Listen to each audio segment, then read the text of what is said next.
ஒரு நாள் ஒரு 10-15 பள்ளிக்கூடத்து பிள்ளைங்க தேடிட்டு வந்தாங்க. உங்களை பார்த்துட்டு தான் போகணும், அதுக்காக தான் வந்திருக்கோம்னாங்க. என்ன விஷயம்னு கேட்டோம். நாங்கள்லாம் கூடி ஒரு முடிவு பண்ணியிருக்கிறோம், அதை உங்ககிட்ட சொல்லணும் அப்படின்னாங்க. அதுவும் ஒரு வாண்டு பையன் அதை சொன்னான். என்ன முடிவு அது அப்படின்னு கேட்டோம் ரொம்ப ஆர்வமாக. அதை இப்போ சொல்ல மாட்டோம், எங்களுக்கு பிடிக்கிற மாதிரி ஏதாவது ஒரு தகவல் சொன்னால் அதுக்கப்புறம் நாங்கள் அதை சொல்கிறோம் அப்படின்னா அந்த வாண்டு பையன். சரி, சின்ன பையன்கிட்ட இன்னைக்கு வசமாக மாட்டிக்கிட்டோம் அப்படின்னு நினச்சிக்கிட்டு அவங்களுக்கு தகுந்த மாதிரி ஒரு கதை சொல்ல ஆரம்பித்தோம். அது என்ன கதைன்னா, ஒரு பெரிய காடு, அதில் பலவிதமான மிருகங்கள். அந்த காட்டுக்கு ஒரு சிங்கம் தான் ராஜா.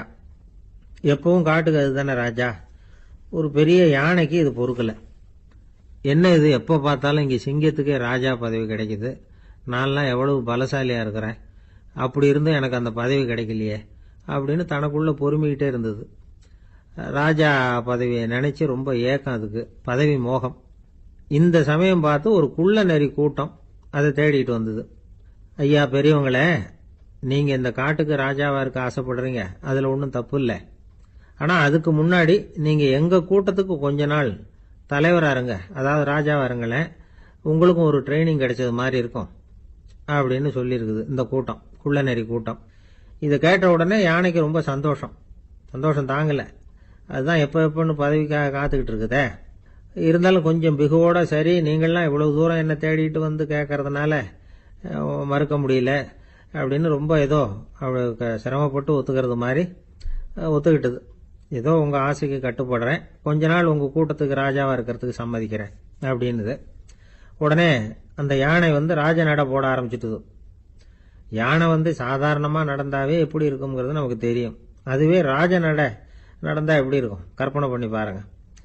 யானை முன்னாடி கம்பீரமாக போய்கிட்டு இருக்குது, தலைவர் இல்லையா, அதனால குள்ள நரிகள்லாம் ரொம்ப அடக்கமாக அது பின்னாடி அணிவகுத்து போயிட்டு இருக்குது. ராஜா வாழ்க, மன்னர் வாழ்க அப்படின்னு கோஷம் வேற. யானைக்கு தலைகால புரியல, அவ்வளவு சந்தோஷம். அந்த யானைக்கு செருக்கு, ஆணவம் எல்லாம் ஏற்பட்டு போச்சு. அதுக்கப்புறம் அது தரையை பார்க்குமா, நிமிர்ந்து நடக்க ஆரம்பிச்சுட்டுது. தரையை பார்க்கறதே இல்லை.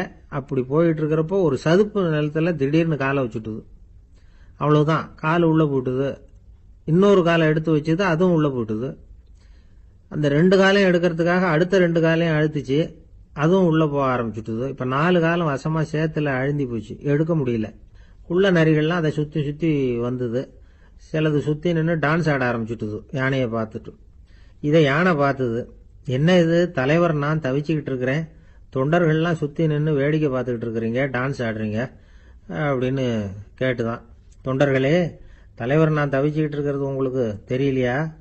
இப்போ உடனே உங்கள் தலைவரை காப்பாற்ற வேண்டியது உங்கள் கடமை இல்லையா அப்படின்னு கத்துச்சான் அந்த யானை.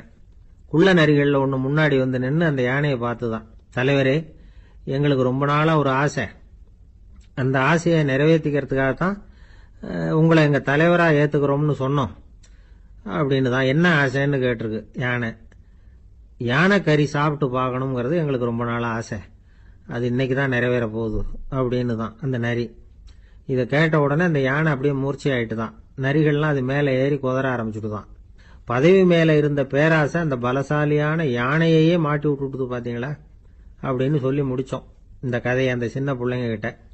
சரிங்க, இப்போ நாங்கள் உங்களை தேடி வந்த விஷயம் என்னங்கிறத சொல்லவா அப்படின்னா ஒரு வாண்டு பையன். சீக்கிரம் சொல்லு தம்பி, சஸ்பென்ஸ் தாங்கலை அப்படின்னோம். அவன் மெதுவா எங்களை பார்த்து சொல்றான், எங்களுக்கு கொஞ்ச நாள் நீங்க தலைவரா இருந்தா தேவலை அப்படின்னு. ஒரு பெரியவர்கிட்ட பேசிக்கிட்டு இருந்தேன். அவரு என்கிட்ட ஒரு கேள்வி கேட்டார். திருடர்கள் எத்தனை வகை தெரியுமா உனக்கு அப்படின்னார். இதுதான் அவர் கேட்ட கேள்வி. எதுக்காக என்ன பார்த்து அந்த கேள்வி கேட்டாரு தெரியல. இருந்தாலும் நான் அவருக்கு பதில் சொன்னேன். திருடர்கள்ல எத்தனையோ வகை உண்டுங்க. கார் திருடன், சைக்கிள் திருடன், முகமூடி திருடன், எப்படி சொல்லிட்டு போலாம்.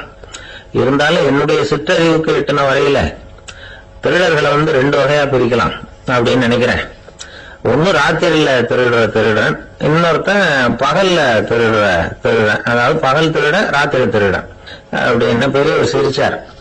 என்ன சிரிக்கிறீங்களா, என்ன கள்வர்கள் 4 வகை அப்படின்னு ஆரம்பிச்சார். எப்படின்னு கேட்டேன். சாப்பாட்டுக்கு இல்லாம திருடுறாங்க பாருங்க, அது ஒரு வகையாம். சாப்பாட்டுக்கு இருந்தும் திருடுறாங்க பாருங்க, அது ஒரு வகையாம். இதை தவிர இன்னும் ஒரு 2 வகை திருட்டு உண்டு. அது என்னன்னா, ஆண்டவன் கிட்ட இருந்து நாம திருடுற திருட்டு, இன்னொன்னு என்னன்னா நம்ம கிட்ட இருந்து ஆண்டவன் திருடுற திருட்டு அப்படின்னாரு. எனக்கு ஒண்ணும் புரியல. என்ன சார் இது, ஆண்டவனையே வந்து திருடன்னு சொல்றீங்களே அப்படின்னு ஆச்சரியமா. ஆமாங்க, ஆண்டவனை வந்து கள்வன்னு சொல்றது இல்லையா? காஞ்சிபுரத்துக்கு பக்கத்துல திருக்கார்வனம் அப்படின்னு ஒரு ஊர் இருக்கு. அங்க உள்ள பெருமாளுக்கு வந்து கள்வர்னு தான் பேரு. அது மட்டும் இல்ல, திருமங்கையாழ்வார் தம்முடைய திரு நெடுந்தாண்டகத்துல கார்வனத்துள்ளாய் கல்வா அப்படின்னு தான் அழைக்கிறார் அப்படின்னு நிறைய உதாரணம்லாம் சொல்ல ஆரம்பிச்சார். அதுக்கப்புறம் அவர்கிட்ட பேசி நான் புரிஞ்சுக்கிட்ட விவரங்களை தான் இப்போ நான் இப்போ உங்ககிட்ட சொல்ல போறது. அதாவது அவர் சொன்ன முதல் வகை திருடர்கள் வந்து சாப்பாட்டுக்கு இல்லாம திருடுறவங்க. இவங்களை வந்து திருத்தி போடலாம்.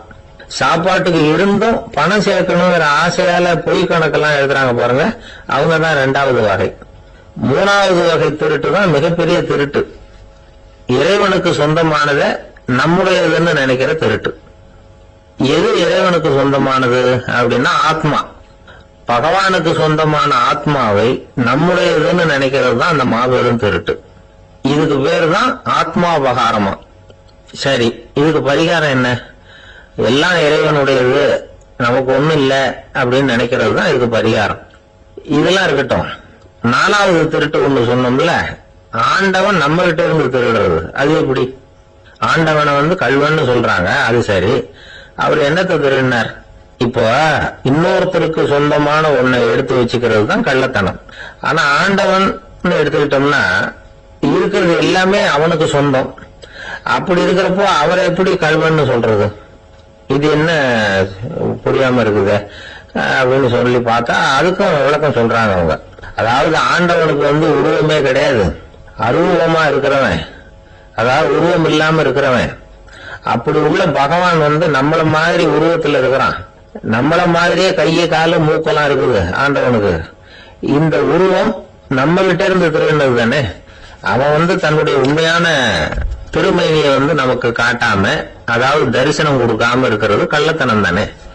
அதனால்தான் இதுவும் ஒரு பெரிய திருட்டு, இருக்கிறதுலயே மிகப்பெரிய திருட்டு அப்படிங்கிறார்.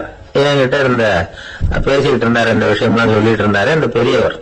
அதாவது திருட்டை வந்து ஆன்மீக நோகத்துல அவர் பாக்குறார். நம்ம பார்வையில இதை விட அபூர்வமான திருட்டுலாம் இங்க உண்டு. அபூர்வமான திருடர்களும் உண்டு. ஒரு திருடன் சிறையிலிருந்து விடுதலையாகி வெளியில போனான். கொஞ்ச நாள்ல மறுபடியும் திரும்பி ஜெயிலுக்கு வந்துட்டான். அப்போ சிறை அதிகாரி அவனுக்கு வந்து அறிவுரை சொன்னாராம். ஏன்பா இப்படி அடிக்கடி தப்பு பண்ணிவிட்டு ஜெயிலுக்கு வந்துடுறிய, உனக்கு சொந்த பந்தம் எதுவும் இல்லையா? உனக்கு அப்பா அண்ணன் தம்பிகள் அவங்க கூட எல்லாம் சேர்ந்து வாழணுங்கிற ஆசை இல்லையா அப்படின்னு கேட்டிருக்காரு. அவங்களோட சேர்ந்து வாழணுங்கிற ஆசை எனக்கு நிறைய உண்டுங்க சார் அப்படின்னு அவன். அப்புறம் எதுக்கு இப்படி ஜெயிலுக்கு வந்துடுற அப்படின்னாராம் அவரு. அவங்க எல்லாருமே இங்கதானே சார் இருக்காங்க அப்படின்னு அவன். ஒரு ஊர்ல ஒரு கோயில் இருந்தது, ரொம்ப பழைய கோயில். உள்ள போறதுக்கே பயமா இருக்கும், எந்த நேரத்துல இடிஞ்சு விழுந்துருமோ அப்படிங்கிற பயம். அப்படி இருந்ததுனால யாரும் துணிஞ்சு சாமி கும்பிடுறதுக்கு அங்க போறதில்ல. கோயிலுக்கு வர்ற கூட்டம் கொஞ்சம் கொஞ்சமா குறைய ஆரம்பிச்சுட்டுது. கோயில் நிர்வாகிகள் எல்லாரும் கூடி உட்காந்து பேசினாங்க. என்ன பண்ணலாம்னு யோசனை பண்ணாங்க. எந்த இடம் மோசமா இருக்கோ அந்த இடத்த பழுது பார்த்தாங்க. அங்க எங்க வர்ணத்தை பூசி கொஞ்சம் அழகுபடுத்தி பார்த்தாங்க. ஏதோ இந்த ஊர்ல கோயில்னு ஒண்ணு இருக்கு, அது மக்களுக்கு தெரியணும் அப்படிங்கறதுக்காகத்தான் இப்படிலாம் பண்ணாங்க.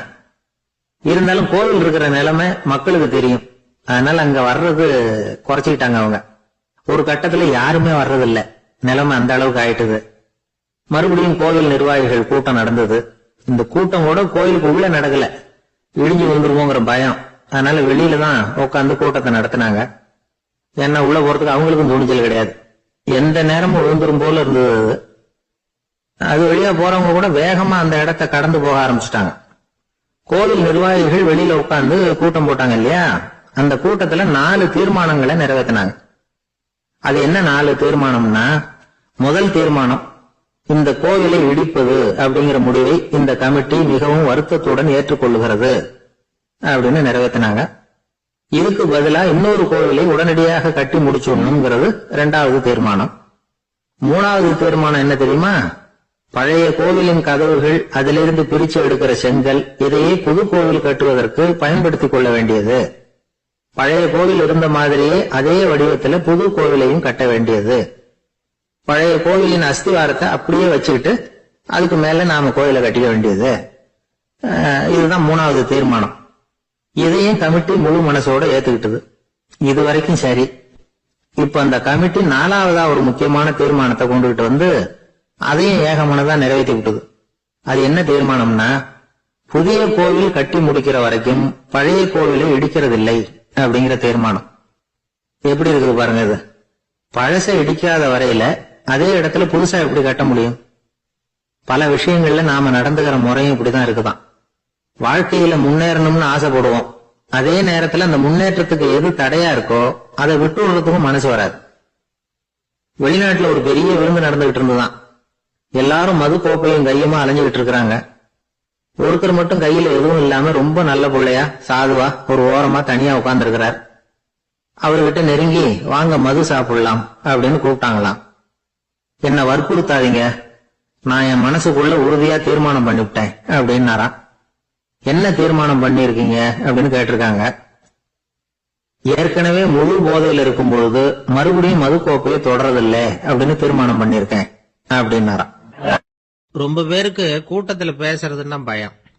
நமக்கு ஒன்னும் தெரியாதுன்னு மத்தவங்க நினைச்சிடக்கூடாதுங்கிற எண்ணம் தான் இதுக்கு காரணம். ரொம்ப முக்கியமான ஒரு கூட்டம்னா பயம் அதிகமா இருக்கும். முக்கியமானவங்க எல்லாம் வருவாங்களே, அவங்க எல்லாம் நம்மளை பத்தி மட்டமா நினைச்சிருவாங்களே அப்படிங்கிற பயம் வந்துடும். ஆனா மேடை பேச்சுங்கிறது அவ்வளவு கடினமான ஒரு காரியம் இல்லைங்கிறாங்க அது சம்பந்தமான நிபுணர்கள். யாரும் பேச்சாளர் ஆகலாம், இது ஒன்றும் பெரிய கிஃப்ட் கிடையாது அப்படின்னு அவங்க சொல்றாங்க.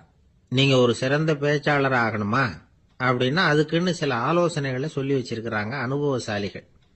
முதல் ஆலோசனை என்னன்னா, உங்க பேச்சு எளிமையா இருக்கணும். ஏதாவது ஒரு கருத்து அல்லது 2 கருத்து சொன்னா போதும். 20 அல்லது 30 கருத்துக்களை சொல்லிட்டே போகக்கூடாது. 2வது ஆலோசனை, நீங்க என்ன பேச போறீங்கிறது முதல்ல உங்களுக்கு நல்லா புரியணும். அதுக்கப்புறம் தான் அதை அடுத்தவங்களுக்கு புரிய வைக்க முடியும். எப்படி ஆரம்பிக்க போறோம், எந்த கருத்தை முக்கியமா வலியுறுத்த போறோம், எப்படி முடிக்க போறோம் அப்படிங்கறத முதல்ல நல்லா சிந்திச்சு மனசுல வச்சுக்கணும். கடைசியா என்ன சொல்றீங்களோ அதுதான் கேட்கறவங்க மனசுல நிக்கும். 3வது ஆலோசனை என்னன்னா, உங்க பேச்சு சுருக்கமா இருக்கணும். ஒரு 15 நிமிஷம் பேசுறது ரொம்ப பொருத்தம். மணிக்கணக்கில் பேசிக்கிட்டு இருக்கிறது நல்லதில்லை. 4வது ஆலோசனை, நீங்க பேசுறது உண்மையா இருக்கணும். உங்களுக்கு உண்மையான அனுபவங்கள் இருக்கும், அதை சொல்லலாம். உங்களுடைய உண்மையான அனுபவங்களை மற்றவங்களோட பகிர்ந்துக்கணும், அதுதான் முக்கியம். 5வது ஆலோசனை, ஆரம்பத்துல கொஞ்ச நேரம் உங்களை பத்தியும் எதிரில் உள்ளவங்களை பத்தியும் சம்பந்தப்படுத்தி ஏதாவது பேசி ஒரு நெருக்கத்தை ஏற்படுத்திக்கணும். ஒவ்வொருத்தரும் இப்ப இவர் பேச போறது நம்ம சம்பந்தப்பட்டது அப்படின்னு நினைக்க ஆரம்பிச்சிருவாங்கல்ல, அதுக்கப்புறம் அவங்க கேட்க தயாராயிட்டாங்கன்னு அர்த்தம். எதிரில் உட்கார்ந்துருக்கிற கூட்டத்திலிருந்து 3 பேரை தேர்ந்தெடுங்க. அதாவது வலது பக்கம் ஒருத்தர், நடுவுல ஒருத்தர், இடது பக்கம் ஒருத்தர். அதாவது உங்களை ரொம்ப கனிவாகவும் ஆர்வமாகவும் பார்க்கிறவரா பார்த்து தேர்ந்தெடுத்துங்க மனசுக்குள்ள. நீங்க பேசும்பொழுது என்ன பண்ணணும்னா, இவங்களை நேருக்கு நேரா மாறி மாறி பார்த்துக்கிட்டே பேசுனீங்கன்னா நீங்க ஏதோ ஒட்டுமொத்த கூட்டத்தையும் பார்த்து பேசுறதாக ஒரு உணர்வு அது ஏற்படுத்திவிடும். 6வது ஆலோசனை என்னன்னா, சொற்பொழிவுன்னா நீங்க பேசணும், படிக்கக்கூடாது. எழுதி படிக்கிறது நல்லா இருக்காது. குறிப்புகள் வேணும்னா வச்சுக்கலாம். படிக்கிறது பேப்பர்ல இருந்து வர்றது மாதிரி இருக்கும், பேசுறது இதயத்திலிருந்து வர்றது மாதிரி இருக்கும். அப்புறம் 7வது ஆலோசனை சொல்றாங்க. அது என்னன்னா, மேடையில ஏறி நின்ன உடனே இயல்பா மூச்சை இழுத்து விட்டுங்க, இயல்பு நிலைக்கு வாங்க, அதுக்கப்புறம் இயல்பா பேச ஆரம்பிக்கலாம் அப்படிங்கிறாங்க.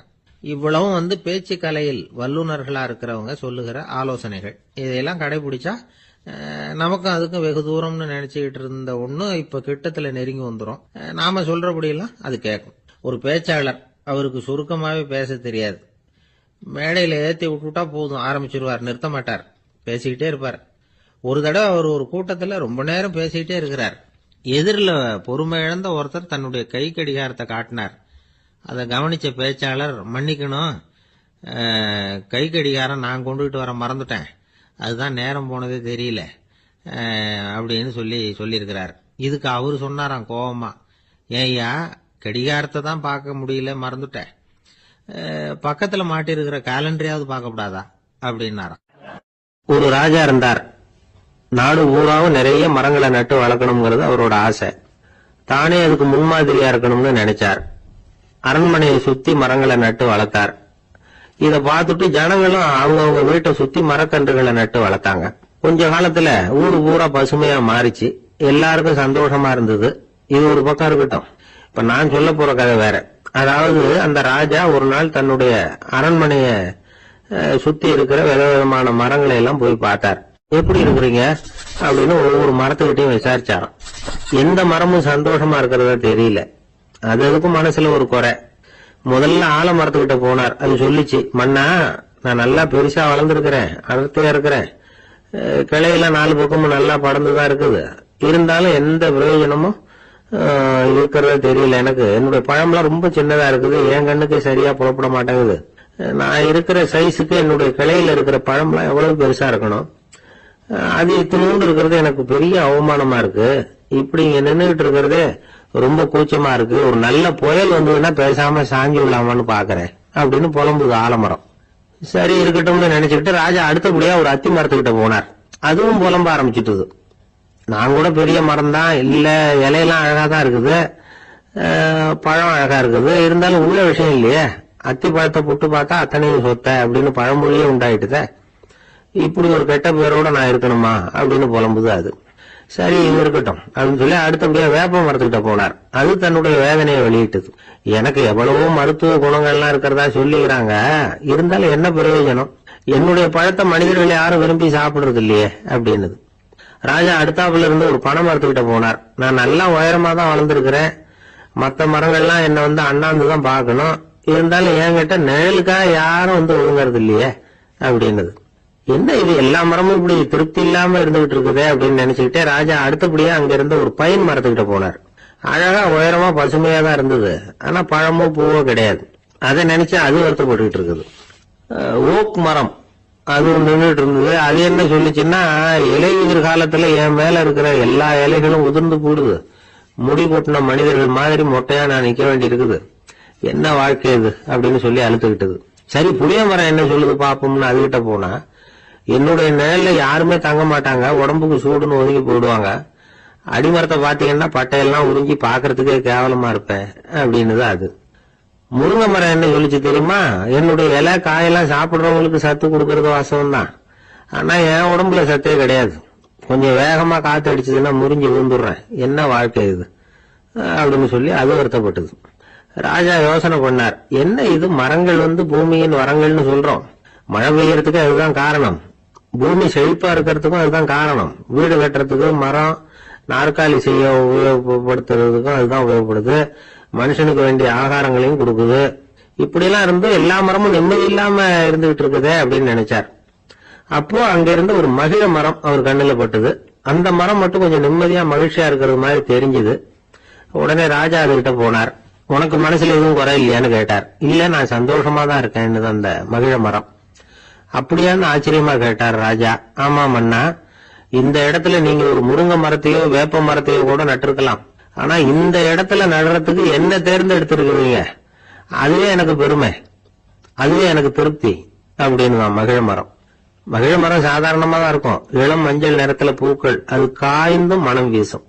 மகிழ மரம் மாதிரி மன திருப்தியோட வாழறதுக்கு நாம கத்துக்கணுமா. நாம இந்த உலகத்துல ஒரு நாயாவோ நரியாவோ கூட பிறந்திருக்கலாம், மனுஷனா பிறந்திருக்கிறோம், அதுவே பெருமை தானே. இந்த நிறைவு தான் மகிழ்ச்சியின் ரகசியம்.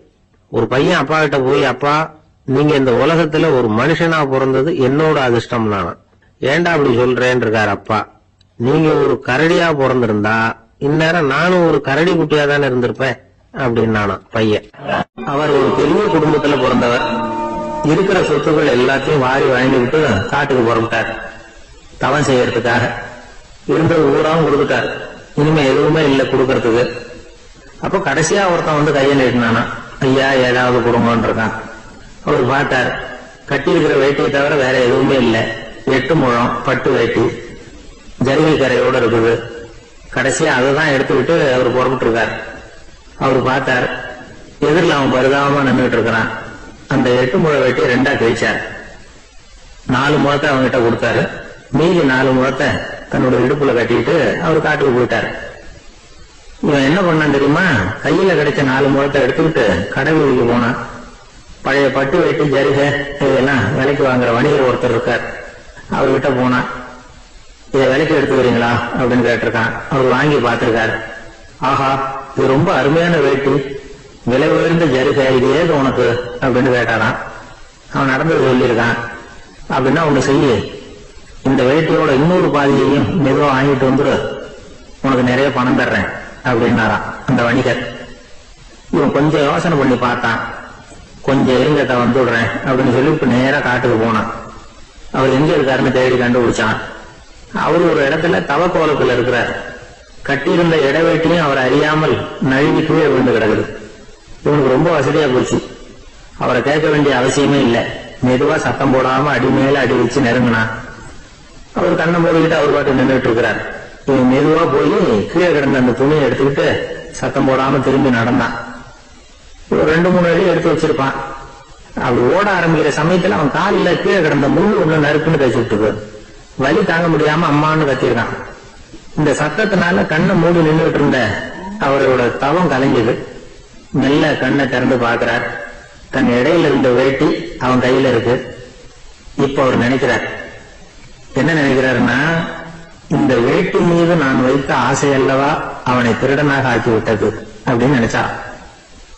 இந்த வேட்டி மேல நாம வச்ச ஆசை அவனை திருடும்படி ஆக்கிவிட்டது அப்படின்னு நினைச்சாராம். இது எப்பேற்பட்ட மனநிலை அப்படிங்கறத கொஞ்சம் யோசனை பண்ணி பாருங்க. தான் ஒரு பொருள் மேல வச்ச பற்று இன்னொரு மனிதன் திருடனாக ஆகிறதுக்கு காரணமாயிட்டுன்னு நினைக்கிறார். அப்படி நினைச்ச அந்த பெரியவர் யார் தெரியுமா? அவர்தான் மகாவீரர். இழந்துட்டேங்கிறிய, நீ என்னத்தை கொண்டுகிட்டு வந்த எங்க இழந்துடுறதுக்கு? நீ என்னத்தை உண்டாக்குன இது அழிஞ்சுட்டுன்னு சொல்றதுக்கு? இதுதான் அவருடைய சிந்தனை. இன்றைக்கு நம்ம சிந்தனை எல்லாம் வேற மாதிரி இருக்குது. ஒருத்தன் நடுத்தெருவில் உட்காந்து அழுதுகிட்டு இருந்தான். அந்த வழியா வந்தவர் ஒருத்தர், ஏன்பா அழறேன்னு கேட்டாராம்.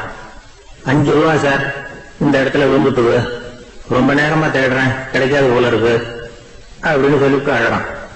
எப்ப தொலைஞ்சதுன்னு கேட்டாராம் அவரு. அது எனக்கு தெரியாது சார், பணத்தை தொலைச்சவன் தேடி பார்த்துட்டு போயிட்டான், நான் அவனுக்கு பின்னாடி தேட வந்தவன் அப்படின்னு நானா. இவன் ஒரு ஊர்ல ஒரு ஆள் இருந்தான். நிறைய பணம் சேர்த்தான். அவனுக்கு சம்பாதிக்க தெரியுமே தவிர செலவு பண்ண தெரியாது. மகா கஞ்சன். காசை கையில எடுக்கவே மாட்டான். எடுத்தா செலவு செய்ய வேண்டியிருக்குமே. அதனால இப்படியே அவன் காலத்தை ஓட்டி விட்டான். வயசாயிட்டது. அவனுடைய மனைவி ஒரு நாள் கேட்டாங்க, இவ்வளவு நாளா நீங்க என்ன எங்கேயுமே அழைச்சிட்டு போனதில்லை, இப்போவாவது அழைச்சிட்டு போக கூடாதா அப்படின்னாங்க. எங்க போகணும் சொல்லுன்னா, காசிக்கு போகணும், கங்கையில குளிக்கணும்னாங்க. இவன் பார்த்தான், இதுக்கு ஏன் அவ்வளவு தூரம் செலவு பண்ணிட்டு போகணும், நம்ம ஊர் ஆத்திலேயே குளிக்கலாமே, இதுவும் புண்ணிய நதிதான், இங்க குளிச்சா அங்க குளிச்ச பலன் கிடைச்சிரும் அப்படின்னா. சரின்னு 2 பேரும் ஆத்தங்கரைக்கு போனாங்க. அன்னைக்கு ஏதோ விசேஷம், நிறைய கூட்டம், நிறைய பேர் குளிச்சுக்கிட்டு இருக்கிறாங்க. கரையில சில புரோகிதர்கள் நின்றுட்டு இருக்கிறாங்க. குளிக்கிறதுக்கு முந்தி அவங்க கிட்ட உட்கார்ந்தா ஏதோ மந்திரம்லாம் சொல்லுவாங்க, கொஞ்சம் காசு கொடுக்க வேண்டியிருக்கும். அதனால இவன் என்ன பண்ணா, ஆத்தங்கரையிலேயே கொஞ்சம் தூரம் போனான். ஊரை விட்டு தள்ளி வந்துட்டான். அங்க யாருமே இல்லை. அப்பாடான்னு சந்தோஷப்பட்டான். குளிக்கலாம்னு புறப்பட்டான். இந்த நேரம் கடவுள் பார்த்தார், இந்த கஞ்சனுக்கு ஏதாவது புத்தி போகட்டும் அப்படின்னு நினைச்சாரு. உடனே ஒரு புரோகிதர் மாதிரி உருவத்தை மாத்திக்கிட்டு அந்த ஆள் முன்னாடி வந்து நின்னார். அவனுக்கு அதிர்ச்சி. இங்க யாருமே இருக்க மாட்டாங்கன்னு நினைச்சா இங்கேயுமே ஒரு ஆள் வந்துட்டாரு, என்ன பண்றதுன்னு யோசனை பண்ணான். புரோகிதர் உருவத்தில் இருந்த கடவுள் சொன்னார், இத பாருங்க, இன்னைக்கு விசேஷ நாள், நீராடுறதுக்கு முன்னாடி சுயகல்பம் பண்ணிக்கிறது ரொம்ப நல்லது அப்படின்னார். என்கிட்ட பணம் எதுவும் இல்லையேன்னா, பரவாயில்ல அப்புறமா கொடுங்க வாங்கிக்கிறேன், ஆனா ஒண்ணு, எவ்வளவு கொடுப்பீங்கிறத மட்டும் இப்பவே சொல்லி கொடுங்க அப்படின்னார். இவன் ரொம்ப யோசனை பண்ணான். ஒரு 10 பைசா தரேன் அப்படின்னா. சரின்னு ஒத்துக்கிட்டு எல்லா கிரியைகளையும் அவர் செஞ்சார். அதுக்கப்புறம் கணவனும் மனைவியும் ஆத்துல குளிச்சாங்க. அவர் போயிட்டார். கொஞ்ச நாள் கழிச்சு அவன் வீட்டுக்கு வந்தார் கடனை வசூல் பண்றதுக்கு. வாசல்ல நின்றுட்டு இருந்த அவன் மனைவி இவரை பார்த்ததும் தயங்க ஆரம்பிச்சாங்க. அந்த அம்மா கிட்ட விஷயத்த சொன்னார். அந்த அம்மா ஓடி போய் உள்ள இருக்கிற தன்னுடைய கணவர்கிட்ட சொன்னாங்க. அவன் யோசனை பண்ணான், இப்ப வெளியில போனா அவனுக்கு 10 காசு கொடுக்க வேண்டியிருக்கும், அதனால எனக்கு காய்ச்சல்னு அந்த ஆளுகிட்ட சொல்லிவிடு, இன்னொரு சந்தர்ப்பத்துல என்ன வந்து பார்க்க சொல்லு அப்படின்னா. அந்த அம்மா போய் சொன்னாங்க. அப்படிங்களா, அப்படின்னா அவரை நான் உடனே போய் பார்க்கணுமே அப்படின்னு உள்ள நுழைய ஆரம்பிச்சார். அவங்க மறுபடியும் இருங்க வரேன்னு சொல்லிட்டு உள்ள ஒரு விஷயத்த சொன்னாங்க. இது ஏதுடா வம்பா போச்சு அப்படின்னு பார்த்தான். மனைவி கிட்டத்துல கூப்பிட்டான். இந்த பாரு, ஜன்னி கண்டு நான் இறந்து போட்டதா சொல்லிவிடு அப்படின்னா சொன்னாங்க.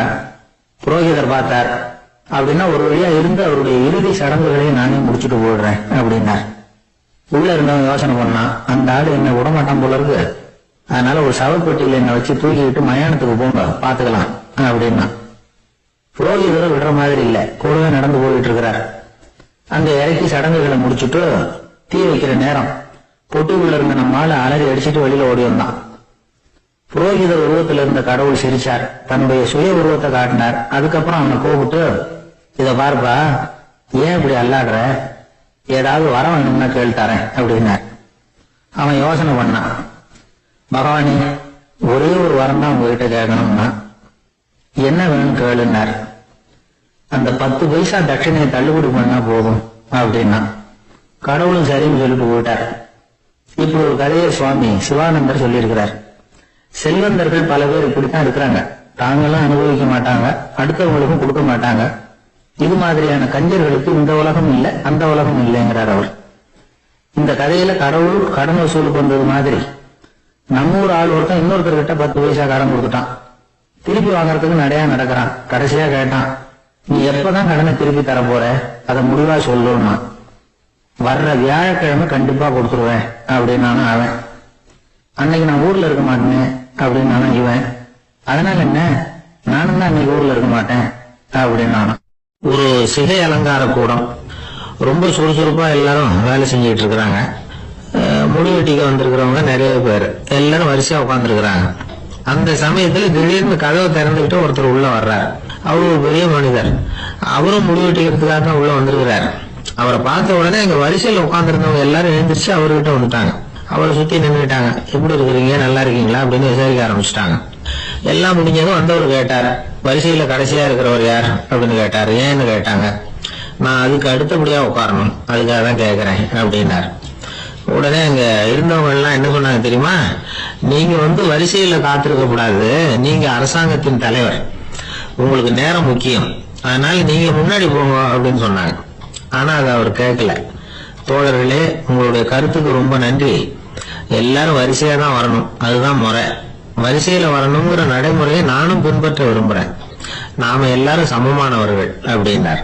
இப்படி சொல்லிவிட்டு வரிசையில கடைசியா இருந்த ஒரு நாற்காலியில போய் உட்கார்ந்துட்டார். தன் சட்டை பையில இருந்த ஒரு செய்தித்தாளை எடுத்தார், படிக்க ஆரம்பிச்சிட்டார். ஆனா அங்க இருந்தவங்களால இதை பார்த்துக்கிட்டு சும்மா இருக்க முடியல. ஒருத்தர் எழுந்திரிச்சு வந்தார். ஐயா, இப்ப என்னுடைய முறை வந்திருக்குது, நான் தான் போக வேண்டிய முறை. உங்களை இங்க காத்திருக்க வைக்கிறத விட ஒரு 5 ஆண்டுகளுக்கு கூட நான் முடிவெட்டிக்காம இருந்துட முடியும் அப்படின்னார்.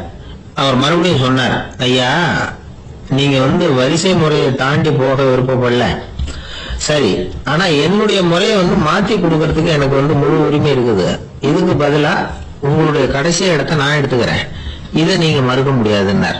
அங்க இருந்த மற்றவங்களும் இதை ஒரு மனசா வற்புறுத்த ஆரம்பிச்சுட்டாங்க. அந்த பெரிய மனிதர் பார்த்தார், சரின்னு கடைசியா ஒத்துக்கிட்டார். அவர் யார் தெரியுமா, அவர் தான் மாவீரர் லெனின். ரஷ்யாவில கிரெம்ளின் சிகை அலங்கார கூடத்துலதான் இது நடந்தது. எல்லாரும் இந்நாட்டு மன்னர்கள்னு வாயளவுல பேசுறதுல என்ன பிரயோஜனம், நாம எல்லாரும் சமங்கிறது நடைமுறையில கடைபிடிச்சு காட்டினவங்க கொஞ்சம் பேர் தான். அவங்கள ஒருத்தர் தான் லெனின். வரிசையில நின்று வர்றதுங்கிறது ஒரு சிறந்த பண்பு, உயர்ந்த பண்பு. இன்னைக்கு பல இடங்கள்ல அது நமக்கு தேவைப்படுது. ஒரு ரேஷன் கடைவாசல், கடை திறக்கிறதுக்கு முன்னாடி எல்லாரும் வரிசையில நின்றுட்டாங்க. கடைசியா வந்த ஒருத்தர் கியூல முன்னாடி போறதுக்கு முயற்சி பண்றாரு. ஏற்கனவே நின்றுட்டு இருக்கிறவங்க அவரை முன்னாடி போறதுக்கு விட மாட்டேங்கிறாங்க. கடைசியா போய் இல்லையா அப்படின்னு எல்லாரும் கத்துறாங்க. அதான் அவர் காதுல வாங்கல, முண்டி அடிச்சுட்டு முன்னாடி போறதுக்கே முயற்சி பண்ணிட்டு இருக்கிறார். எல்லாரும் சேர்ந்து அவரை வலுக்கட்டாயமா இழுத்து கொண்டாந்து பின்னாடி கொண்டு போய் நிறுத்திவிட்டாங்க. நிறுத்திவிட்டு சொன்னாங்க, இத பாருப்பா, நாங்க இருக்கிற வரைக்கும் நீங்க முன்னாடி போய் எதையும் வாங்க முடியாது, தெரிஞ்சுக்கோ அப்படின்னாங்க. இப்போ அந்த ஆளு சொன்னாராம், நான் இங்க பின்னாடி நிக்கிற வரைக்கும் நீங்களும் எதுவும் வாங்க முடியாது அப்படின்னாராம். ஏன்னு கேட்டிருக்கிறாங்க. நான் தான் அந்த கடையை திறக்க வேண்டிய ஆள் அப்படின்னா. எனக்கு ஒரு உதவி செய்யணும் அப்படின்னு நம்மளை பார்த்து ஒருத்தர் கேட்கிறாருன்னு வச்சுங்களேன், உடனே நாம அவரை பார்த்து என்ன உதவின்னு கேட்போம். இதுதான் சராசரி மனிதர்களின் இயல்பு.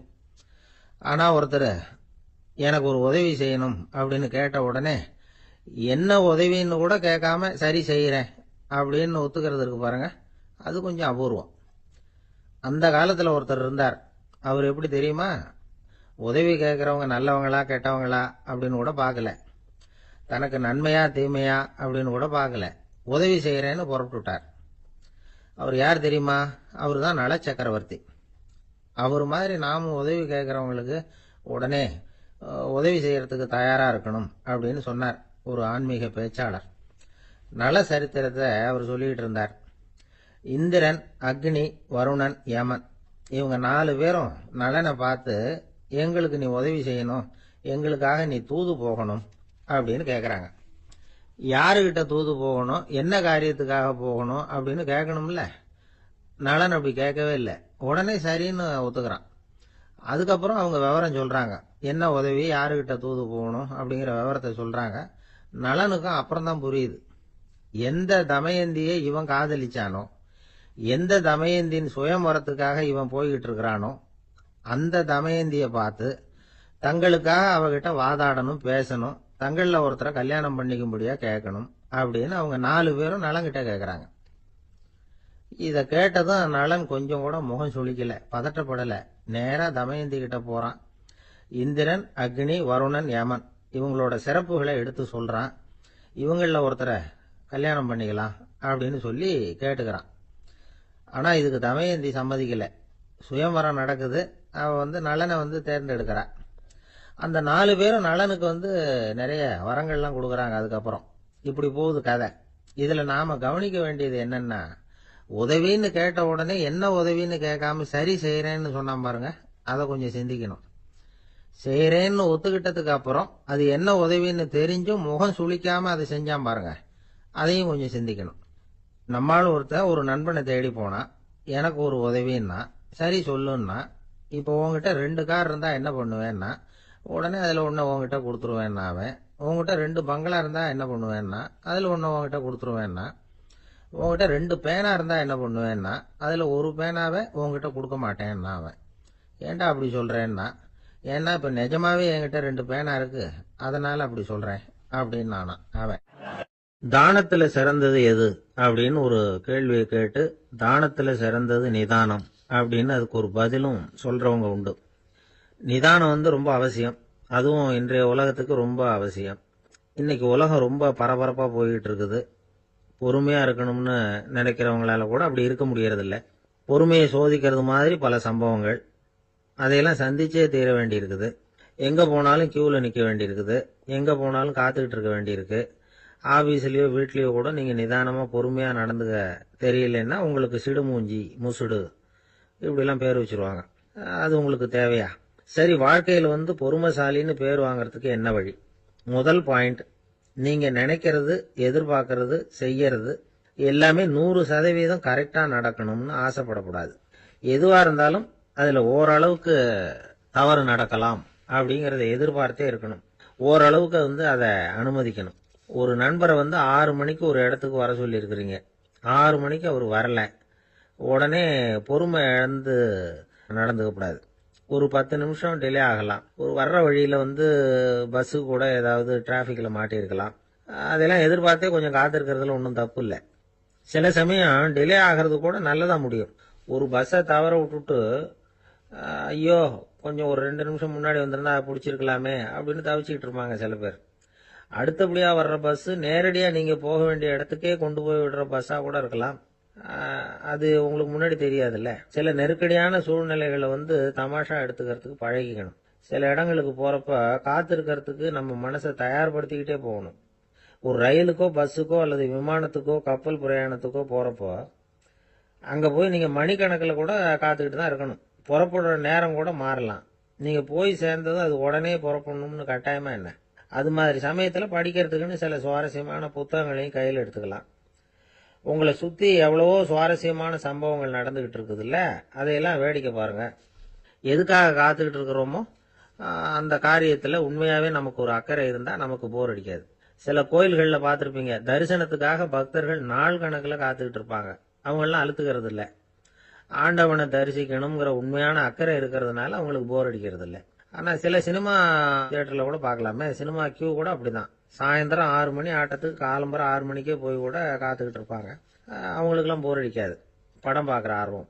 இன்னொரு முக்கியமான விஷயத்த நாம் பழக்கப்படுத்திக்கணும். லிவ் ஃபார் தி மூமெண்ட் அப்படிங்கிறாங்க நிபுணர்கள். ரொம்ப பேர் எப்படின்னா அடுத்தபடியாக நடக்க போகிற விஷயத்திலேயே கவனமாக இருப்பாங்க. அந்த நினைப்புலேயே இந்த நிமிஷத்தை பொறுமை இல்லாமல் கழிப்பாங்க. ஒருத்தர் இருக்கார், அவர் எப்படின்னா ஆஃபீஸ் முடியறதுக்குள்ளேயே சார் 5 மணிக்கெல்லாம் ரெடியாக இருங்க, நாம் அந்த ஹோட்டலில் போய் டிஃபன் சாப்பிட்ணும் அப்படின்னு 4 மணிலேருந்து சொல்லிகிட்டு இருப்பார். 4:55 பரபரப்பாக ஓடி வருவார். 2 பேரும் புறப்படுவோம், ஹோட்டலுக்கு போவோம், சாப்பிட்டுக்கிட்டு இருப்போம். அப்படி சாப்பிட்டுட்டு இருக்கிறப்ப சார் சாப்பிட்டு முடிச்சது நேராக ஒரு ஜவுளி கடைக்கு போகிறோம் அப்படிம்பார். பரபரக்க சாப்பிட்டு முடிப்பார், புறப்படுவார். ஜவுளி கடையில் அவசரமாக சீக்கிரம் பில் போடுங்க சார், சினிமாவுக்கு நேரம் ஆகிடும்பார். சினிமா தியேட்டரில் உட்காந்து அடுத்தபடியாக எங்கே டின்னர் சாப்பிட்றதுன்னு யோசனை பண்ணிகிட்டு இருப்பார். ராத்திரி படுக்கையில் விழுந்ததுக்கு அப்புறமும் நாளைக்கு காலையில் எழுந்திரிச்சதும் அதை பண்ணணும் இதை பண்ணணும்னு திட்டம் போட்டுக்கிட்டே இருப்பார். அதாவது எப்பவும் அடுத்த நிமிஷம், அடுத்த நாள், அடுத்த வாரம், அடுத்த வருஷம், இதுதான் அவங்க சிந்தனை. இந்த நிமிஷம் என்ஜாய்மெண்ட்டை அவங்க இழந்துடுறாங்களாம். அதனால தான் வாழ்நாள் பூரா பொறுமையின்மை, அவஸ்தை, அல்லல். அதனால நாம் எல்லாரும் வாழ்க்கையில் நிதானமாக இருக்கிறதுக்கு கற்றுக்கணுமா. அதுக்காக இந்த நிதானத்துக்கு வேற விதமான அர்த்தம் பண்ணிக்கக்கூடாது. ஒருத்தர் அப்படித்தான் ஒரு தடவை அவருடைய குதிரை காணாமல் போயிட்டு தான். அதுக்காக அவர் கவலைப்படல, நிம்மதியாக இருந்தார், சந்தோஷமாக இருந்தார். என்ன சார் இது, உங்கள் குதிரை திருட்டு போயிட்டுதுங்கிறீங்க, நீங்கள் கவலைப்படாமல் இருக்கிறீங்களே அப்படின்னு கேட்டாங்களாம். அதுக்கு அவர் சொல்லியிருக்கார், நல்ல வேலை சார், கட்டியிருந்த குதிரை காணாமல் போயிருக்குது. நான் அது மேலே உட்காந்துருக்கிற சமயம் அது காணாமல் போயிருந்ததுன்னா, திருட்டு போயிருந்ததுன்னா நானும் சேர்ந்துல காணாமல் போயிருப்பேன் அப்படின்னாராம். எவ்வளவு நிதானமான ஆள் பாருங்க. ஒரு நாள் காலை நேரம் ஒரு குரு படுக்கையை விட்டு எழுந்திருக்கிறார். உடனே சீடர்களை பார்த்து எல்லாரும் இப்படி வாங்கங்கிறார். எல்லாரும் வர்றாங்க வேகமா. என்னங்க வேணும் உங்களுக்கு அப்படிங்கிற மாதிரி எல்லாரும் குருவை பார்த்தாங்க பயபக்தியோட. குரு அந்த சீடர்களை பார்த்து, இதை பாருங்க, இப்போ நான் ஒரு சிக்கலான விவகாரத்தில் மாட்டிக்கிட்டு இருக்கிறேன், அதை நீங்கள் தீர்த்து வச்சா நல்லதுன்னார். சீடர்களுக்கு ஒன்றும் புரியல. என்ன இது, இவர் இப்படி சொல்றாரு, நமக்குள்ள எல்லா விவகாரங்களையும் தீர்த்து வைக்கிறவர் நம்ம குருநாதர், அவருடைய விவகாரத்தை நாம தீர்த்து வைக்கிறதா, ஆச்சரியமா இருக்குதே, குருநாதருக்கே சிக்கலா அப்படின்னு யோசனை பண்ண ஆரம்பிச்சாங்க. இருந்தாலும் ரொம்ப பணிவா கேட்டாங்க, சுவாமி உங்களுக்கே சிக்கலா, இந்த உலகத்து சிக்கல்களுக்கும் சிரமங்களுக்கும் அப்பாற்பட்டவர் அல்லவா தாங்கள், அப்படிப்பட்ட உங்களுக்கு சிக்கல்னா அது எப்படி அப்படின்னாங்க. எனக்கு ஏற்பட்டிருக்கிற சிக்கல் அவ்வளவு பெருசு, ரொம்ப பெரிய விவகாரம் அது அப்படின்னார் குரு. கொஞ்சம் விவரமா சொல்லுங்க அப்படின்னாங்க இவங்க. இப்ப அந்த குரு விவரத்தை சொன்னார். அதாவது நேற்று ராத்திரி நான் ஒரு கனவு கண்டேன். அந்த கனவுல நான் ஒரு பட்டாம்பூச்சியா மாறிட்டேன். அப்படி மாறி ஒவ்வொரு மலரா பறந்து போய் உட்காந்து தேன் சாப்பிட்டேன் அப்படின்னார். சீடர்கள் இதை கேட்டதும் ரொம்ப தகைச்சு போயிட்டாங்க. என்ன இது ஒரு பெரிய பிரச்சனையா, ஒரு சாதாரண கனவு கண்டதுக்காகவா இந்த காலை வேளையில நம்மளையெல்லாம் குருநாதர் இவ்வளவு அவசரமா கூப்பிட்டுருக்கார் அப்படின்னு நினைச்சாங்க. இருந்தாலும் கேட்டாங்க, இதுல என்ன சிக்கல் சுவாமி, கனவுங்கிறது எல்லாருக்கும் வரத்தானே செய்யும் அப்படின்னார் ஒரு சீடர். சீடர்களே, பிரச்சனை அது இல்லை. நான் இன்னைக்கு காலையில கண்ணு முழிச்சு பார்த்தப்போ நான் நானாக மறுபடியும் மாறிட்டேங்கிறத தெரிஞ்சுக்கிட்டேன். இதுல சிக்கல் என்னன்னா, இப்ப அந்த பட்டாம்பூச்சி தான் நானா ஆயிட்டதாக கனவு கண்டுகிட்டு இருக்கா அப்படிங்கிறது தான். ஒரு மனுஷன் பட்டாம்பூச்சி ஆகிறதாக கனவு காண முடியுங்கிறப்போ அந்த பட்டாம்பூச்சியும் மனுஷனா ஆகிறதாக கனவு காண முடியும் இல்லையா. இப்ப எனக்கு யதார்த்த நிலை தெரியணும், எது நிஜம்னு தெரியணும். நேத்து ராத்திரி நான் கண்டது கனவா, அல்லது இது பட்டாம்பூச்சி கண்டுகிட்டு இருக்கிற கனவா? இதுதான் குரு கேட்ட கேள்வி. இதை கேட்டதும் சீடர்கள் ரொம்ப குழம்பி போயிட்டாங்க. சுவாமி, இதுவரைக்கும் நாங்க தூங்குறப்ப பாக்குறது கனவுன்னும் மூழ்கிட்டு இருக்கிறப்ப பாக்குறது நனவுன்னு நம்பிட்டு இருக்கிறோம். இப்ப எங்களை ரொம்ப குழப்பிட்டீங்க, இதுக்கு பதில் சொல்ல எங்களுக்கு சக்தி இல்லை அப்படின்னு சொல்லிவிட்டாங்களாம். அதுக்கப்புறம் அந்த குரு சொன்னாராம், நினைவு தான் முக்கியமான அம்சம். முடிவு கட்டம்னா பகலின் நினைவுகளை விட இரவின் கனவுகளே ரொம்ப உண்மை. ஒருத்தன் தூங்க போனா தூங்கிக்கிட்டே இருந்தா அவன் காணும் கனவு பொய்ங்கிறத அவன் உணர மாட்டான். ஒவ்வொரு கனவும் காணும் பொழுது அது ரொம்ப உண்மையா தான் தெரியுது. ஒரு கனவு கூட உண்மை இல்லைன்னு கனவுல தோன்றுவதே இல்லை அப்படின்னார் குரு. அகில வாழ்வு அத்தனையும் சொற்பனம் கண்டாய் அப்படிங்கிறார் தாயுமானவர். ஆகையினால நம்ம கனவுலேருந்து நாம என்னைக்கு முழிச்சுக்க போறோம் அப்படிங்கிறது தான் ஒரு முக்கியமான கேள்வி. ஒருத்தர் வந்தார், காலில் கட்டோட வந்தார். என்னங்க காலில் கட்டுன்னு. சார், நேற்று ராத்திரி தூக்கத்துல எங்க வீட்டு கூரையில ஏணியை சாத்தி வச்சு இறங்கினப்போ வழுக்கி விழுந்து காலை உடைச்சுக்கிட்டேன்னார். உங்க வீட்டுல தான் ஏணியே கிடையாது சார் அப்படின்னு. உண்மைதான் சார், நான் கீழே விழுந்து முழிச்சுக்கிட்டதுக்கு அப்புறம் தானே ஏணி இல்லைங்கிறது எனக்கு ஞாபகம் வந்தது அப்படின்னார். எனக்கு அதிர்ஷ்டமே இல்லை சார் அப்படின்னார் ஒருத்தர். ஏன் அப்படி சொல்றீங்கன்னு கேட்டோம். வியாபாரம் பண்ணலாம்னு ஒரு கடை வச்சேன். வேண்டிய போட்டவங்க கூட என் கடையில வந்து எதுவும் வாங்க மாட்டேங்கிறான். எல்லாரும் அடுத்த கடைக்கு தான் போறான் அப்படின்னு சொல்லி ரொம்ப அழுத்துக்கிட்டார். இதுக்கு போய் அதிர்ஷ்டம் இல்லைன்னு சொல்லாதீங்க. வாடிக்கையாளர்களை வந்து கவர்றது எப்படிங்கிறது உங்களுக்கு தெரியல, அதுதான் குறை அப்படின்னும். சார், உங்களுக்கு தெரிஞ்ச அந்த ரகசியத்தை எனக்கும் கொஞ்சம் சொல்லி கொடுங்களேன் அப்படின்னார். சரி, உங்க காதை இப்படி கொடுங்க அப்படின்னு சொல்லி அது சம்பந்தமா பெரிய வல்லுநர்கள் சொல்லி இருக்கிற கருத்துக்களை அவர்கிட்ட சொல்ல ஆரம்பிச்சோம். அதாவது இந்த வாடிக்கையாளர்களை கவர்றதுக்கு வல்லுநர்கள் பல ஆலோசனைகளை ஏற்கனவே சொல்லி வச்சிருக்கிறாங்க. அது சம்பந்தமா அனுபவப்பட்டவங்க, அதை தெரிஞ்சு வச்சுக்கணும். அதாவது கடை வச்சிருக்கிறவங்க எல்லாரும் இதை கொஞ்சம் காதுல வாங்கி வச்சுக்கணும். எதை இப்ப சொல்ல போறத. எப்பவும் பணத்தை சம்பாதிக்கிறதுலயே குறியா இருக்கக்கூடாதான். அதை விட முக்கியமா நீங்க சம்பாதிக்க வேண்டியது வாடிக்கையாளர்களுடைய மன நிறைவு. வர்றவங்க திருப்தியோட போகணும், அது முக்கியம். அதுல கவனமா இருக்கணும். கடைக்கு வர்ற ஒருத்தர் ஏதாவது ஒரு குறை சொல்றாருன்னு வச்சுக்கோங்க, அதை வந்து அலட்சியப்படுத்தக்கூடாது. ரொம்ப அக்கறையோட அதை காது கொடுத்து கேட்கணும். அப்படியா சார், அதை நான் அவசியம் கவனிக்கிறேன் அப்படின்னு சொல்லணும்.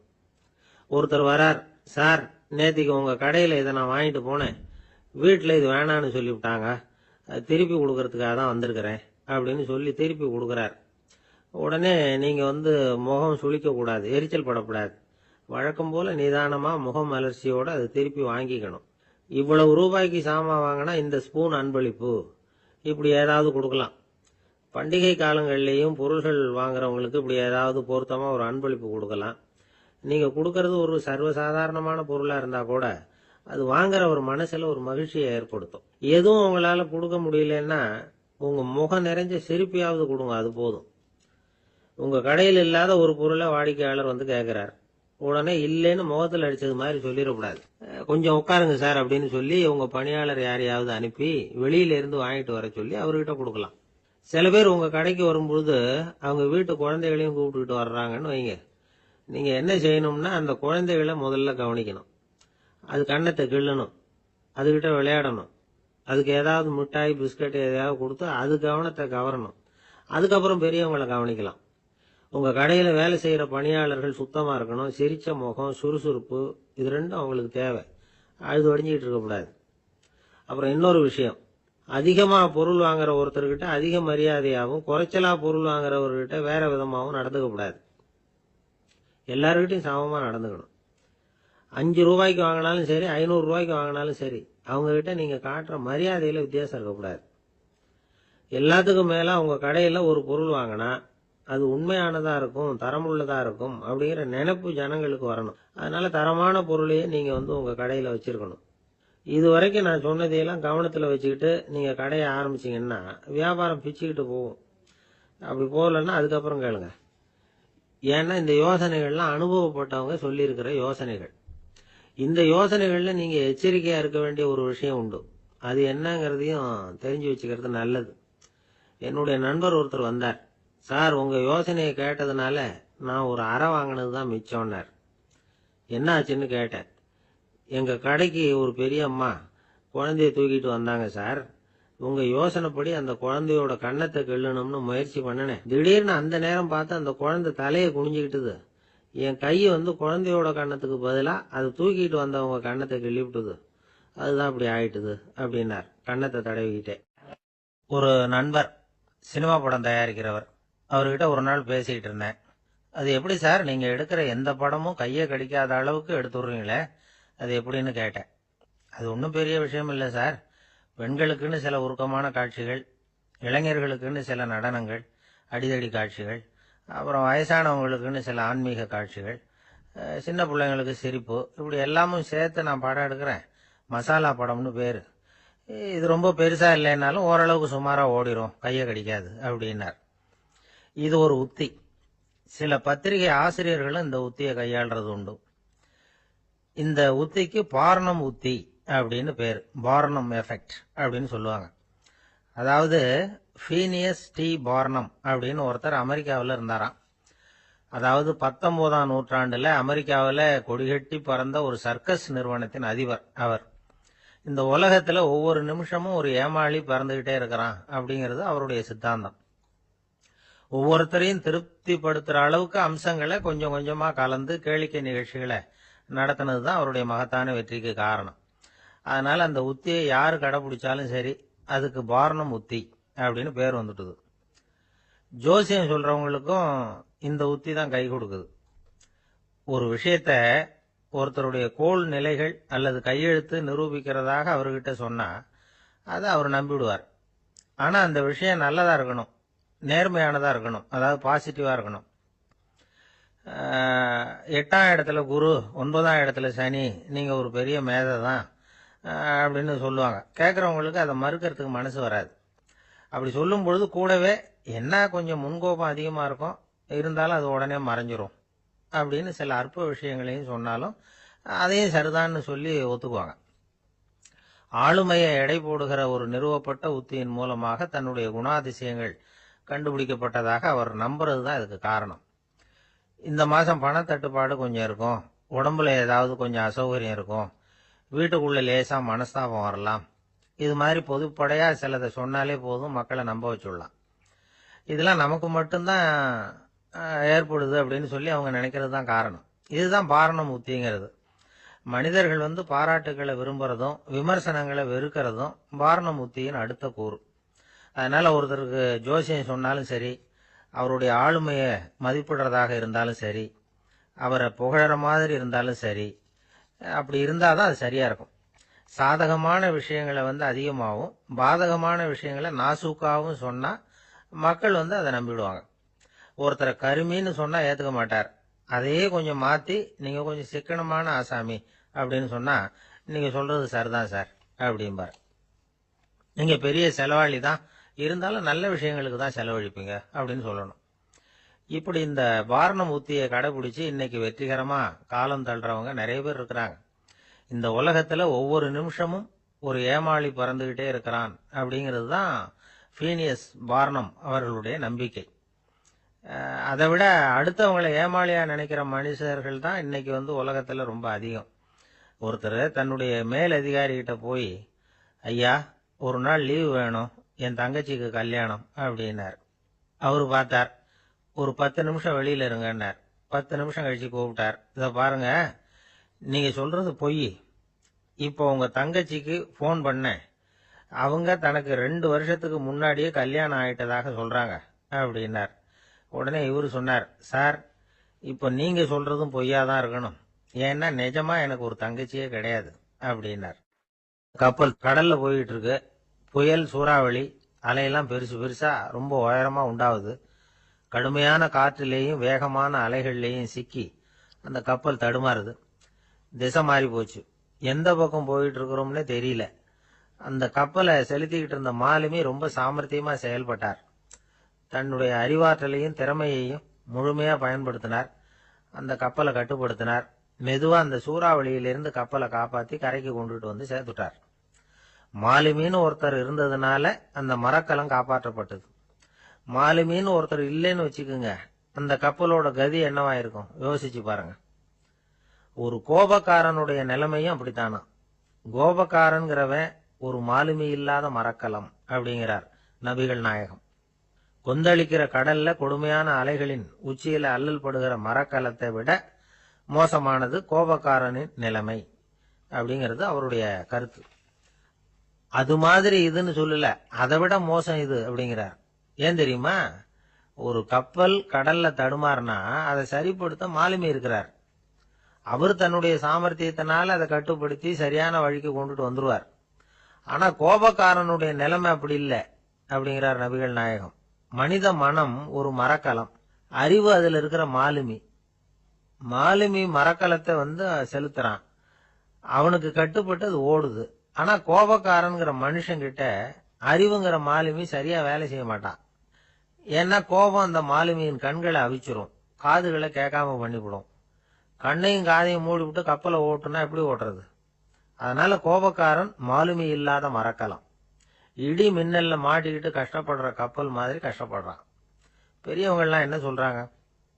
உனக்கு கெடுதல் பண்ணவனுக்கும் நீ நன்மையை செய், எவருடைய விருப்பு வெறுப்பையும் பொருட்படுத்தாதே. பரம எதிரிக்கும் நீ நன்மை செய்ய ஆரம்பிச்சா உன்னுடைய தூய நிலையை பார்த்துட்டு அவனும் உனக்கு நெருக்கமான நண்பனா ஆயிடுவான். இதுதான் பெரியவங்க நமக்கு சொல்லி இருக்கிறது. புனித குரான் சொல்றது என்ன? தீமையை நன்மையை கொண்டே நீர் தடுத்து கொள்ளும் அப்படின்னு சொல்லப்பட்டிருக்கிறதுல. இன்னா செய்தாரை ஒருத்தல் அவர் நாண நன்னயம் செய்து விடல் அப்படிங்கிறார் திருவள்ளுவர். செல்வந்தர் ஒருத்தர்கிட்ட ஒரு சிறுவன் ஆடு மேய்ச்சிக்கிட்டு இருந்தானா. பெரியவர் அவனை கூப்பிட்டு, நீ நேரா போய் ஒரு ஆட்டுல உள்ள ரொம்ப நல்ல பகுதி எதுவோ அதை எடுத்துட்டு வா அப்படின்னாரான். இவன் போனான். ஒரு ஆட்டு உடம்புல இருந்த நாக்கு, இருதயம், இது ரெண்டையும் எடுத்துட்டு கொடுத்தானான். பெரியவர் வாங்கி பார்த்தார். அதுக்கப்புறம் இப்ப நீ போய் இன்னொரு ஆட்டுல இருக்கிற ரொம்ப கெட்ட பகுதி எதுவோ அதை எடுத்துட்டு வா அப்படின்னாரான். இவன் போய் எடுத்துட்டு வந்தான். அவன் கையில இருந்தது மறுபடியும் அதே மாதிரி நாக்கு, இருதயம், இது ரெண்டும் தான். என்னது இப்பவும் அதையே கொண்டுட்டு வந்திருக்கிற அப்படின்னாராம் பெரியவர். இவன் சொன்னானா, ஒரு உடம்புல உள்ள ரொம்ப நல்ல பொருளும் இதுதான், ரொம்ப கெட்ட பொருளும் இதுதான் அப்படின்னானா. இளம் வயசுல இப்படி பதில் சொன்னவர் தான் பேரறிஞர் லுக்மானுல் ஹக்கீம் அவர்கள். கோபப்படாம இருந்தா இது ரெண்டும் நல்லா வேலை செய்யும், கோபப்பட்டா இது ரெண்டும் மோசமா வேலை செய்யும். அதை புரிஞ்சுக்கிறதுக்காகத்தான் இன்னைக்கு இந்த தகவல். கோபம் வந்துட்டா நாம என்ன செய்யறோங்கிறது நமக்கே தெரியாது.